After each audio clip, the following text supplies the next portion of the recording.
data dito. Yan. So, wala nang intro. Um,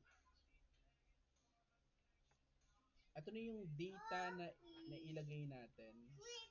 Ba't nagdalawa? Na-execute ba natin yung isa? O nga, na-execute natin yung isa. Delete na lang natin.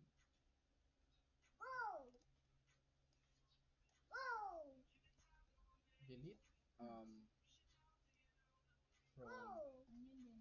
may from ba yun? User tb where um, ID is equal to 3.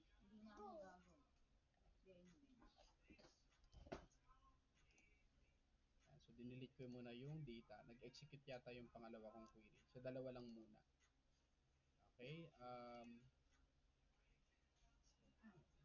Put mo yung phone. So, ito na yung data natin. So, meron na tayong username and password.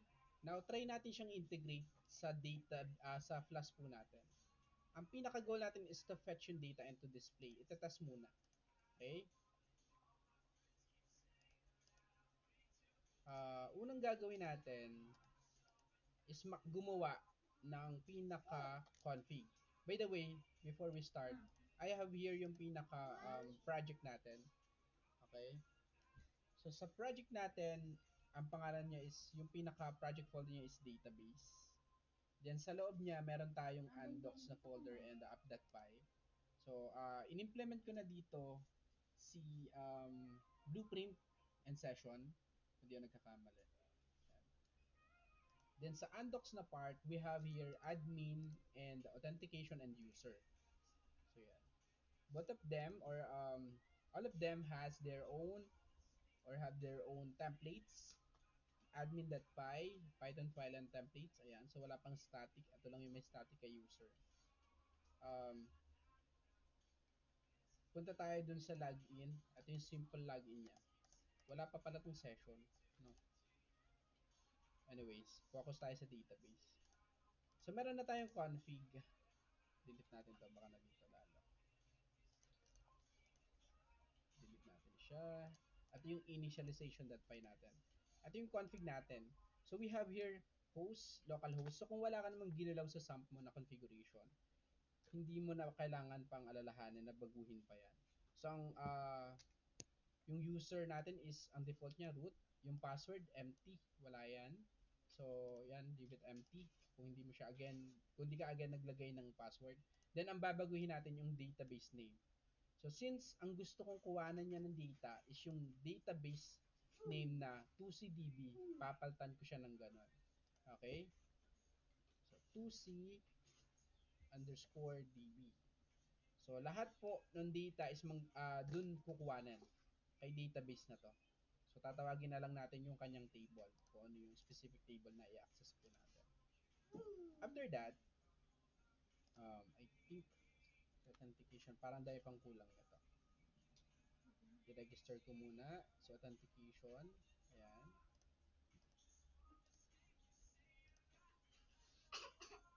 So, meron na tayong config. So, ito is, pwede ka naman gumawa ng sarili mong config.py. Pero since na-introduce na natin si init.py, which is pwedeng nandun na yung database, API key natin, and so on. So, okay na po yan dyan. So, dbconfig. Ang gagawin na lang po natin is i-import natin to, yung config na yan, dun sa pinaka um, class application po or Python file po natin. From undocs yung name that init underscore init underscore import yung db config. So na-import na natin. So wag po muna tayo magdire-diretso. I-test muna natin yung kanyang connection. Okay? Kasi kapag nagdire-diretso tayo, nilagay natin agad sa login, mamaya mag-error. So hindi natin, mas mahirap mahanap. Pero kung step by step, alam mong may connection siya. 'Di ba? Mag-error, alam mong may connection. So authentication dot route, lagyan natin siya ng test db. Yan, underscore db. Then dep test db. Yan, ito yung function name. Yan. So ang pinakaunang goal natin is ang gagawin natin is to open connection, no, with the use of DB connection. So gawa tayo ng connection instance or object. Um, Meron na ba tayong may SQL connector? So double check natin sa VNB kung may SQL connector. Wala pa. So we need to install my SQL connector. Okay, so open tayo ng terminal. Activate dapat si WinB, ayan, activated na siya. Then let's install my SQL connector. Pip install my SQL dash connector dash Python. Enter natin.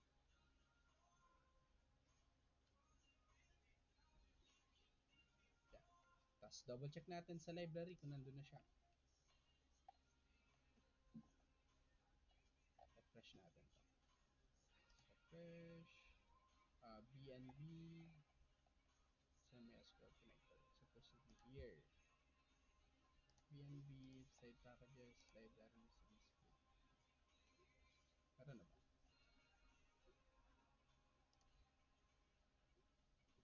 Oops. Wait lang.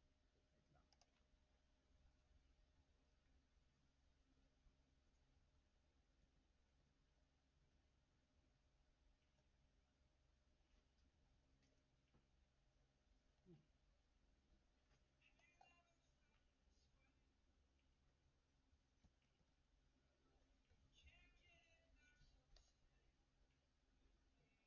Try natin i-delete si VNB. And let's generate another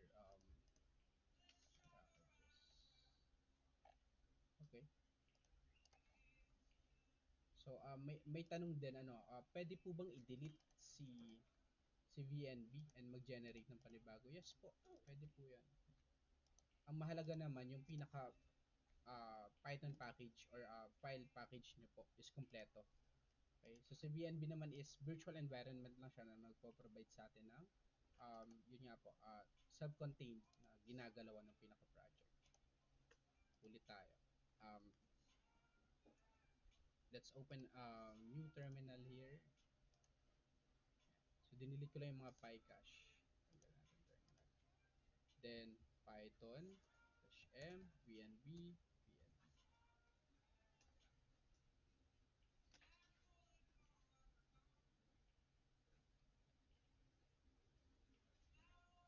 So ito po yung command to generate BNB. Ayan. So meron na tayong BNB.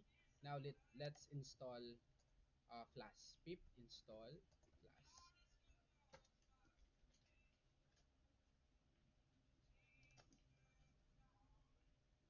Ay, hindi pa natin na-activate si BNB. Sorry. BNB scripts tapos activate. So yan yung pag hindi naka-activate si BNB tapos nag-install ka. Requirement already satisfied na daw pero wala pa naman talaga sa pinaka project mo kung titignan natin. Ayan. So globally siya nag-install. Ayan. Okay na siya. Run ko ulit yung command pip install plus para dito siya specifically mag-install dito sa script folder po natin. So, magkakaroon niya ng plus. Ayan. So okay na. Meron tayong plus.exe now. Let's install under pip packages um, MySQL dash connector dash Python. Dapat magkakaroon dito ng may SQL connector. Okay na. So successfully installed. Meron na tayong may SQL connector. So let's try to import muna. No? Na-import na natin si dbconfig. Now si SQL connector naman. So import MySQL dot connector. So ito po yung kailangan lang natin doon. So after that, pwede na natin siyang gamitin kay DB. Okay? So tas DB natin. May SQL dot connector dot connect tapos dalawang asterisk yung in-import po natin na dbconfig. Yan. At po yung pag connect natin sa pinaka-database. Okay. Ayun, late ko na nabasa ko. Anyways. Sige po. Now, after that, let's open yung connection. Okay, cursor natin. So, cursor is equal to uh, connection.connect. Connection.connect. Cursor rather. Cursor. Yeah.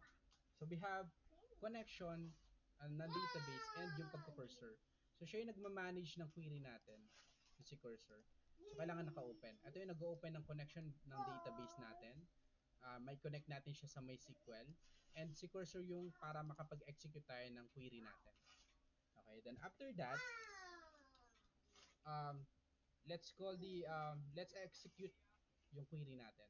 Cursor.execute, tapos sa loob niya, yung pinaka-query. Okay, so pwede tayo mag-perform ng ganito. Select all from user underscore tb. Actually, pwede kang mag-return lang ng true or false dito eh. Okay na yan. Pero dito sa part na to, pinapakita na rin natin kung paano tayo mag-fetch ng data. Then after that, gawa ka ng data. Then, tawag dito, open natin si cursor dot fetch all na function or method. So, dalawang uri yung meron si cursor na function or method. No? Meron tayong fetch one or fetch all. Ano ba yung pagkakaiba nila? So, mamaya ay i-discuss natin or i-try natin kung paano yung return ng data. So, return data.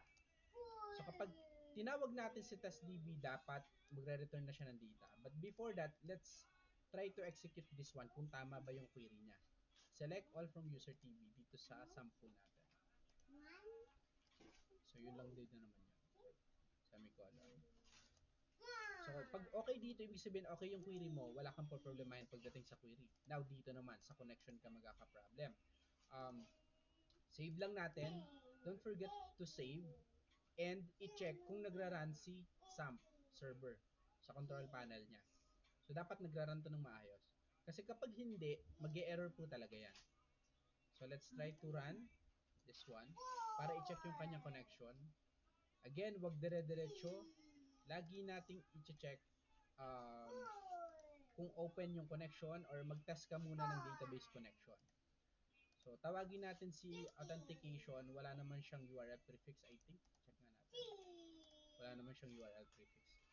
So, try natin tawagin si login. And then, si testdb rather. Test underscore db. So, ito yung nire-return niya na data. Ibig sabihin, okay yung connection mo between Flask application and yung database mo, between MySQL server and yung Flask application mo. Okay yung connection nila kasi nakakapag-fetch ka ng data. Now, ang problem natin, paano tayo makakapag-extract ng data? Let's discuss first ano yung pagkakaiba ng fetch 1 tsaka sa fetch all. So, example natin is fetch all muna. Sa fetch all muna tayo. Pag fetch all yung ginamit, ang bato ng data is nakaganito. Pagdating sa array, yan, naka 2D list yata. 2D list yung tawag. So, may dalawang ganito. Yan. Pag fetch 1, try natin fetch 1. Fetch 1. Save lang natin. Plus run. Or debug na natin. Plus run. Debug.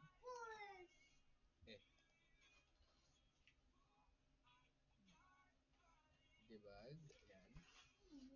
Then, i-refresh lang natin. Ano sabi? Form, body, status header, or headers. Okay, so ayaw niya tanggapin.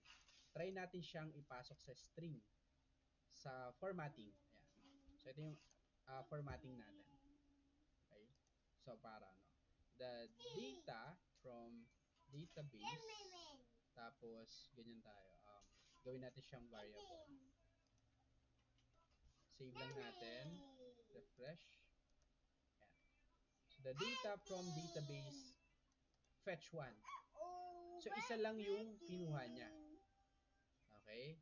So fetch 1, isa lang yung kukuhanin niya. Pag fetch all, lahat po ng rows from database, depende sa kung paano mo siya na-query, is kukuhanin niya. Again, fetch 1, again nga, isa. Pero nagmamatter kasi kung paano tayo mag-extract ng data. May pagkakaiba silang dalawa. Let's try sa fetch 1 muna. Kung gusto natin ang extract mo lang is yung first name and yung last name lang, so ganito yung mangyayari. Reading ng array, halimbawa, ipasa natin sa variable na first name. So, tatawagin mo si data, tapos extract mo yung kanyang data, no, pagdating dito. First name, so ang bilang niyan is 1. Check muna natin kung tama. Last name is 2. Tapos, lagay din natin dito.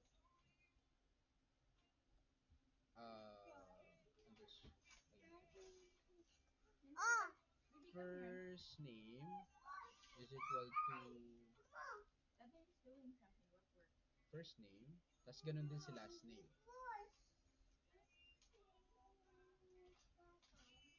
So again, nag-extract tayo ng data from database. So mahalaga po ito. No?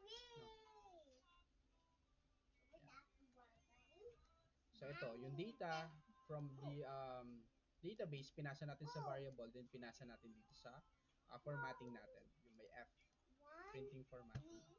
So save lang natin, refresh natin to. Yan. So na-extract natin siya. So mahalaga po yan. So ito yung first name, kaya po. Pero pag fetch all, gagana ba yung ginawa natin na ganito? So kapag ganyan po yung ginawa natin, mag-error kasi least index out of range. Hindi kaya. Kung tatanggalin natin to, yan, tapos i-remove muna natin yung mga ganito. Yan. Check ulit natin yung ano ba yung data na nakukuha pagdating sa fetch all. So lahat kasi is kinukuha niya and naka-dictionary type. Ayan. So instead na isang ano lang, isang bracket ay isang parenthesis, meron pa siyang bracket sa loob. Ibig sabihin, to access yung pinaka um, data inside, kailangan mo munang mag-specify ng parang 2 pair sa 2D array po natin. Remember si array, first year array, list, dictionary. Remember po, 2D array to access yung 2D. So, challenging siya kasi ina-access natin yung data, mag-extract between arrays. Okay, and pina-perform din natin to loop yung data. Pag fetch all, para ma-access natin yung first name and last name, ang tawag natin sa first name and last name is hindi basta ganito. Dadagdagan natin yan ng 0.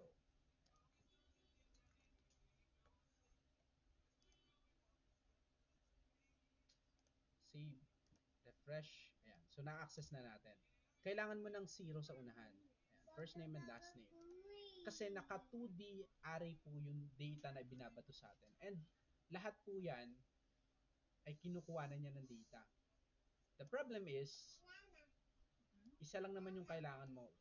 Pero okay lang naman kasi wala pa naman tayong condition. Ayan. So okay lang naman yan. So ang kinuha na data is kung sino po yung nauna.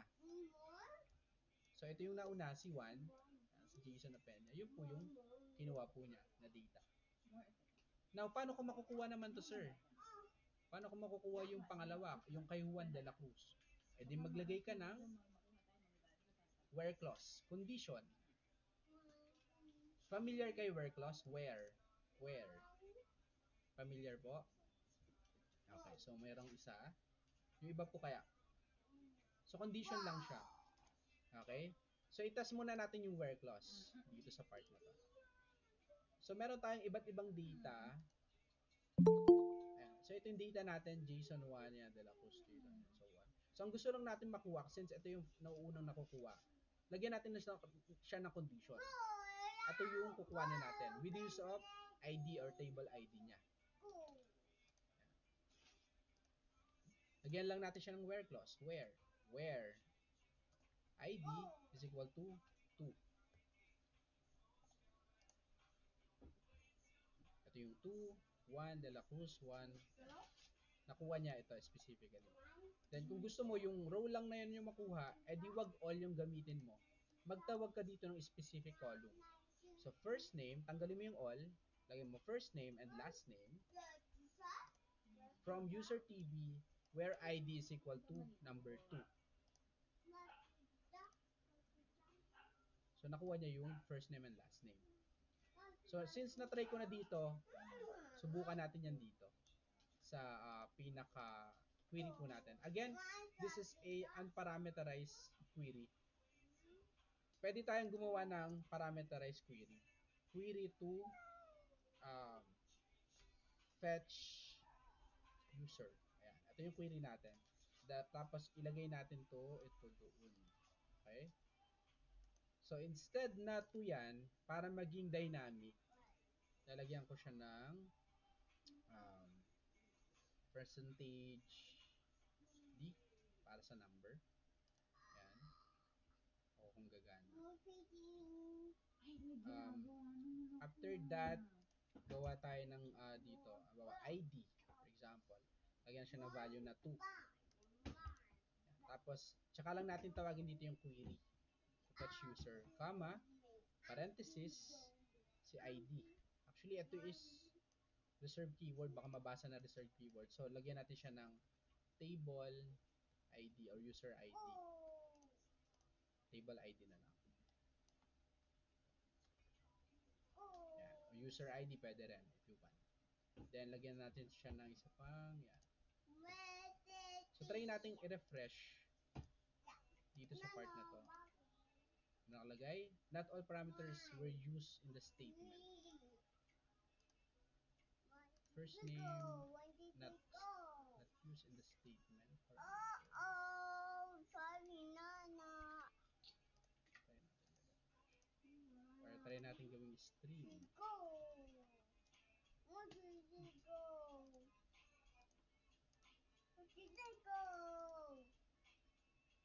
Nakadibag ba? Okay, nakadibag naman. Go.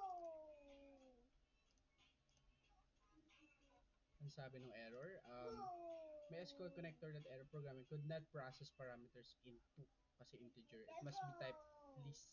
Couple or okay, ito.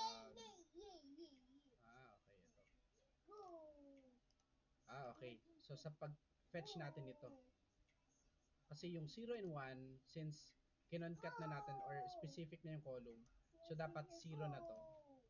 0 and 1. So, ayan na po. So, specific, may condition. Then, 0 and 1. So, kung may nalilito dun sa pagdating sa array, ang reading po niyan, ganito. Kung lahat po ng column is kinuha mo, lahat ng column, from ID to password, so ang bilang is array from 0. 0, 1, 2, 3. So, kung gusto mo i-access si password, 0, 1, 2, 3, 4.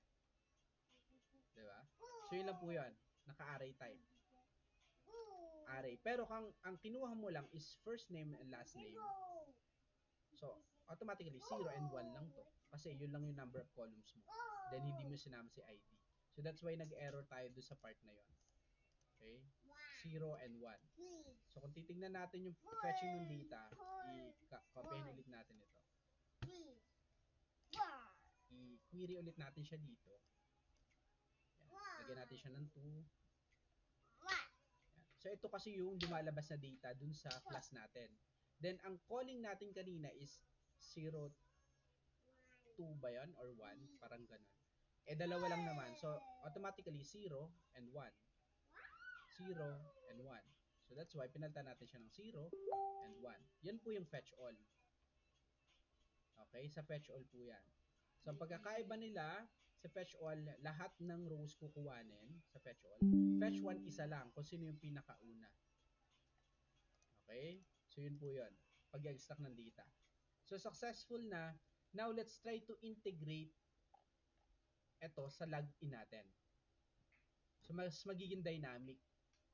So, ang kailangan mo lang yung connection. Okay? So, dito tayo sa login. Ilalagay na natin siya sa login. Para mas challenge, tanggalin na natin to. Kayo na bahala dun pagdating sa cashier or admin. Isa lang po muna yung i-validate natin. Wala na munang condition. So, open tayo ng connection, then cursor. Ayan. Then, after that, mag-select query na lang din tayo dito. Okay. Pero ito po ay mag-error, no? Um, ang gusto nating mangyari kasi is i-check kung yung value ni username na input and password is nag-exist dito. Okay? So, pag nag-input siya, for example, i-check natin dito kung existing ba siya or hindi sa query. So, to do that, wag muna tayo dito. Doon muna tayo sa pinaka dito, sa query. Kailangan ma-fetch natin yung user. And select all na rin yung gagamitin. Select all from user TB where username is equal to JSON 1, 2, 3. For example, ito yung ano natin ha. Ito yung input ni user. Itong value na to. Yun po yung ilalagay natin doon sa class. And, we use the end. No? Password is equal to, actually ito ay dapat malaki yung letter. Yata. So, dapat tugma. JSON 1, 2, 3. So, may makikita ba to? So, meron siyang nakuha na data. So, meron siyang successful po ito. Ngayon, halimbawa, meron tong, ito yung in-input ni user. Automatically, makakapag-login siya. Kasi meron siyang data. No? May attendance ba si Magno? Meron. Ayan. So, kasama sa record. Ano? So, yan po. Ibig sabihin, natas natin to, okay siya. So, pwede na natin siyang kopyahin at ilagay dito sa query. Papalitan lang natin yung mga input value. Ito gawin nating percentage %s and yung pangalawa gawin din nating percentage %s. So bakit po? Yun po yung mga value na kukuhanin natin from user input. Ito. So papalitan lang natin. Ito para may distinction, lagay natin username input from username yan. Ayan. Underscore input. Lagyan po natin. Then, itong mga variable na to is i-check natin dito sa loob. Okay? So, parameterize siya. Si username and si password input. So, paano yung mangyayari po dyan? Kung ano man po yung value nito or yung input ni username nung ni user is mapupunta dito. So, kung ano yung value nito, may ilalagay dito sa query. Then, tsaka mag-execute yung ating query po dun sa database. So, pinapasa-pasa lang po natin. Yun po yung percentage S kapag ka string yung value. Percentage D kapag number kasi. No, percentage S kapag string. Okay? So, username, dito po yan. Password, dito po yan.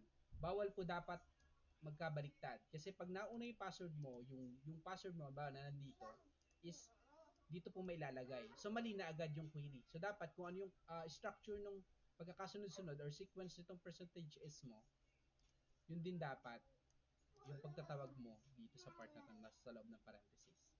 Yan po yung structure. Okay. Now, ang pinakasusunod po natin is paano pag walang laman. Paano pag walang na-fetch. So, isa-isay natin. Ito yung username input. Yan. And password underscore input. So, dalawang beses yan. So, di ba ito is fixed na? So, since fixed na yan, ito yung fixed data, ito yung papalitan natin. Gagawa tayo ng another data. User na lang, is equal to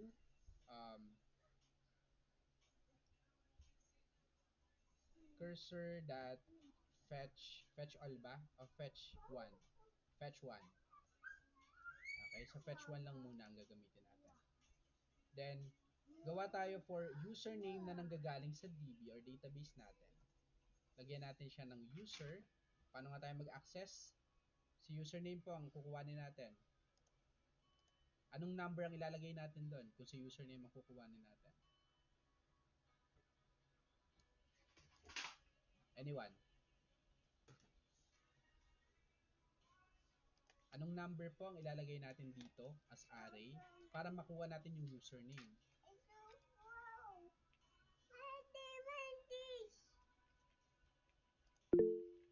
Sino nag, ano? 3, 2? I think 3. So, 2. Sige, itry po natin. Pero hindi muna sa login. Okay, so i-test muna natin dito. So, fetch 1 yung ginamit. Fetch 1.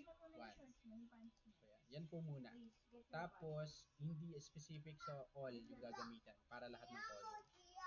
Tapos, since hindi siya fetch all, tanggalin natin yung 2D. Yan ang array.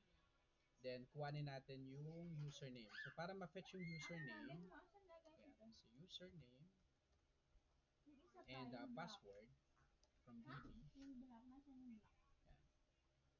Tapos, palitan natin to username. Para ma-extract lang natin, test muna natin dito. Password, yan. So, sabi nyo 2 and 3. Okay, so try natin. Refresh, ang sabi, invalid syntax. Hindi, na-read niya to. Test TV. Na-read niya yung ating username DB. Ito. Tanggalin muna natin. Ayan, save, refresh, ayan. So, nung gumamit tayo ng 2 sa username, ito kasi yung username pang ilan siya, pang una. So, ang nag-stack niya is yung pinaka last name. Tapos, nung gumamit tayo ng 3 sa password, ang na-extract niya is yung username. So, para maayos, ano yung ilalagay natin na number? So, sa username muna. Username muna pala, para hindi tayo na. Kasi ang nilagay natin na query is ito. Lagay natin. Para hindi kayo nalilito. Since ito yung expected. Ayan. Ayan yung query. Tapos, na-fetch natin, or i-click natin. So, ayan yung query galing doon. So, paano natin kukuhanin yung username and password? Anong number po? Username muna ha. Anyone? Another, may answer po ba?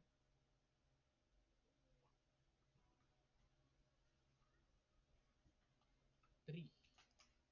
So, 3 daw sa username. Let's try. Kung dito sa 3. So, ito yung username. Gawin natin ito. Ito username. Palitan natin. Username and password. So, sa username tayo muna mag-focus ha. Username. Refresh natin to. Username, nakuha niya si 123. Okay? Now, paano si password? Anong number? 4. Okay? So, try natin siyang gawing 4. So, marami itong approach para ma-extract nyo. Meron pa ito yung ano. Ayan, so okay na. Nakuha natin si password and username. So, ganun din natin siya kukuhanin dito. Okay, so fetch 1. Tapos, gawa tayo ng username na nanggagaling sa DB or database. Tapos, user 3. Tapos, password na galing sa database. Tawagin natin si user 4. Ayan. Tapos, instead na fixed value, dito natin siya i-compare. Username DB and password DB. So, okay na yan. Tanggalin muna natin to. Save natin. So, since okay na itong anong part na to, try natin pumunta sa login. So, paano pag tama? JSON123, JSON123. So, maliliit lang.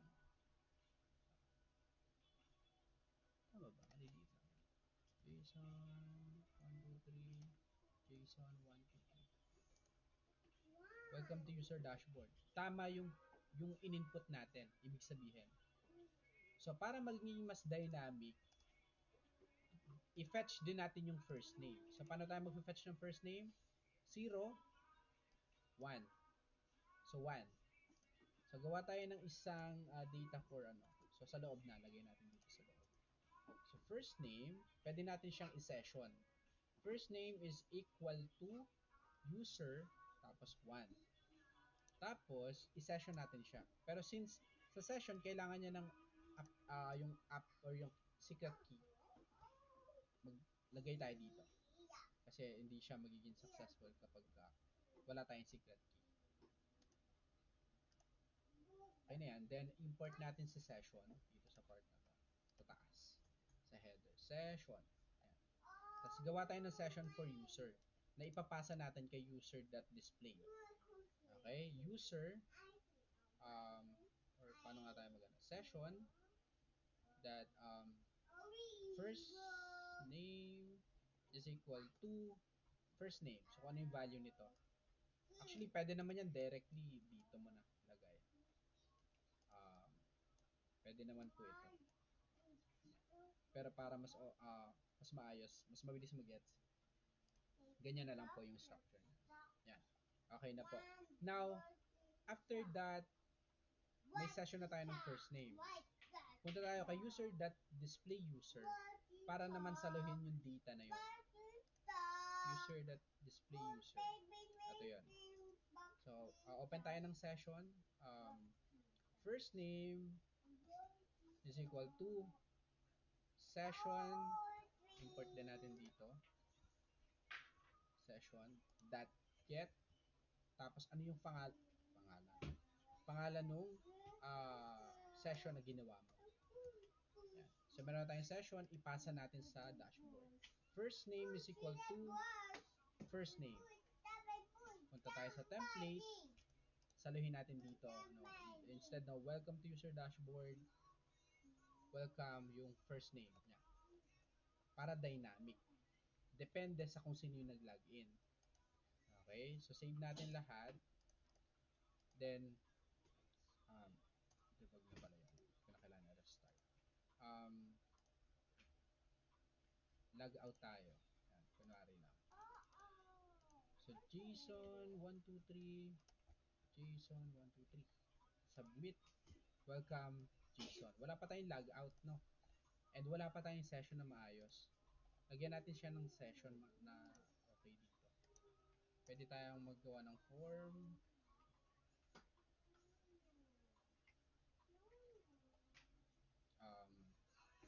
Authentication ba to? Authentication.logout.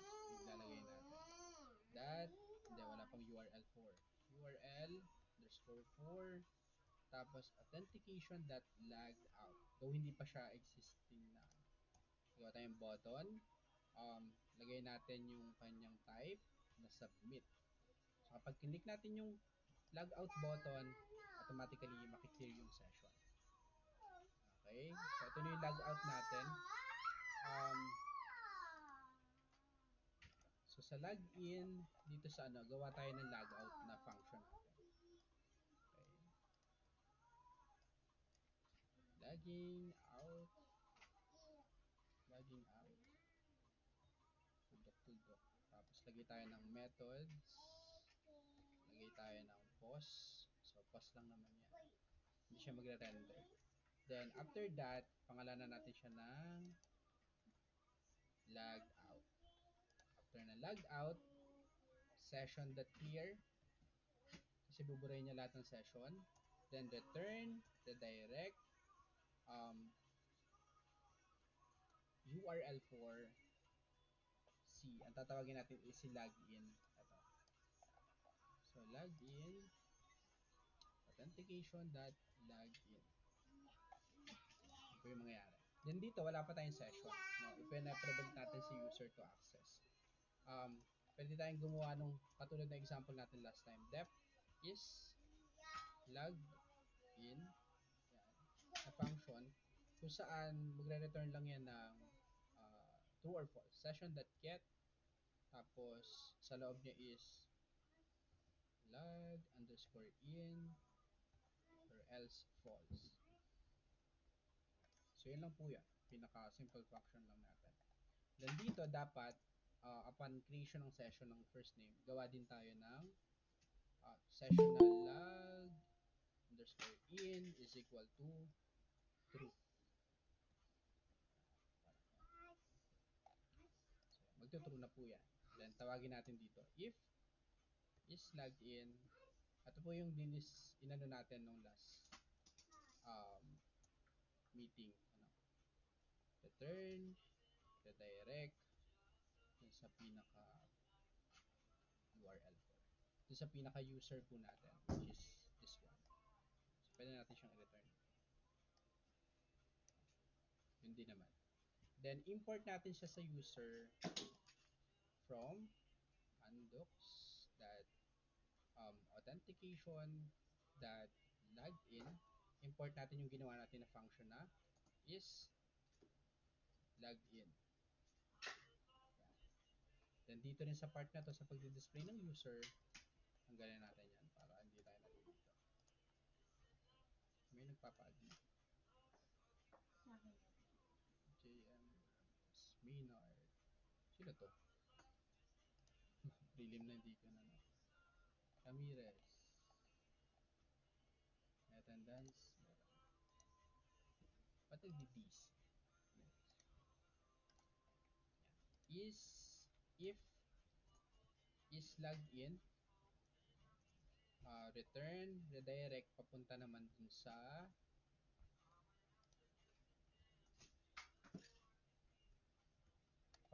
pinaka-login po natin. So in that way, mape-prevent natin yung mga unauthorized user to access certain pages. Pero hindi pa tayo nakakapag-session ng role with role dito ha. Authentication dot login. So save all lang natin, baka malimutan. So refresh, log out, ayan. So login natin ulit yung kanina. JSON 123, JSON 123, submit. Hindi nakaran. Waiting, Wabel! Waiting. Get user dashboard.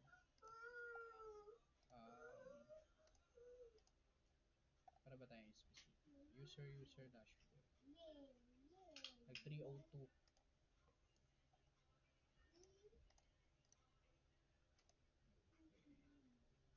Gawa nito. Mali yung pagka-struct natin ito. Mali po. Mali ito. Dapat nasa else yung pinaka-return natin. Ganito dapat yung mangyayari. Mali yung logical ng pagpapasa. Kasi kapag login, magto-true dapat. Tsaka lang siya mag-ano. So mali po yan. Yan. So log JSON. Now, try naman natin i-log in yung isang user. So magiging dynamic. Si 123 naman and 123 yung magla-log in. 123 and 123. Malaki yata yung J. Welcome 1. So galing na siya sa database. Pero what if, sir, hindi naman existing? Like ACE123, wala naman tayo no sa database. Nag-e-error. Bakit po? Kasi yung non-type po hindi natin na-handle. So maraming approach paano natin ma-handle yung empty login. So dito po yung sa part ng eto, sa user DB. Ayan. So dapat i-check muna natin kung may laman ba si user o wala. So para mangyari yan, pwede tayong gumamit ng len. If length function or yung length, chine-check niya yung length ni user kung may na-fetch ba siyang row or wala. Ayan. So kapag wala siyang laman, tsaka lang siya magpo-proceed. Or kapag meron siya nakuwang row, tsaka lang siya magpo-proceed. Pero kapag wala, magro-wrong username or password po siya. Pwede siyang while loop or pwede siyang try catch. Nasa inyo po yun. Iba-iba ng approach. Basta itetest nyo lang kung may na-fetch ba siyang row or wala. Okay? So save lang natin. Balik tayo doon. Wala tayong account na ganyan. Non-type has no len. Tama ba? Parang mali yun. Wait lang. Object, non-type has no len. So, wala siyang na ano. Tama ba? Hindi. Tama ba yung condition? Check natin.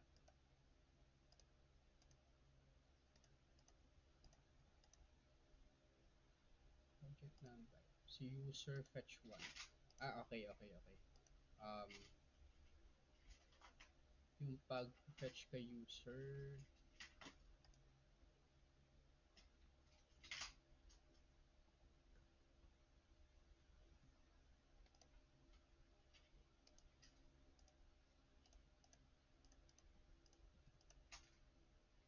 non-type is not subscripted. Ayan, hindi natin ma-handle ng maayos si user. User is equal to, gawin natin siyang fetch all. Fetch all, tapos 0. Walang account, list out of index. Saan siya nag-error? Ah, okay.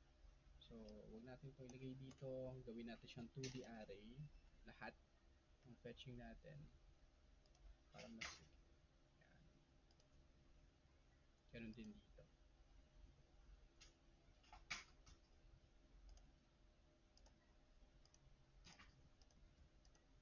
Yan. Wrong username or password kasi wala naman siya sa database. Ayan. Pero kapag tama, like ano ba yan? 1, 2, 3 and 1, 2, 3. Welcome. Ba't ganun? Or mali yung input natin. Double check. 1, 2, 3, 1, 2, 3.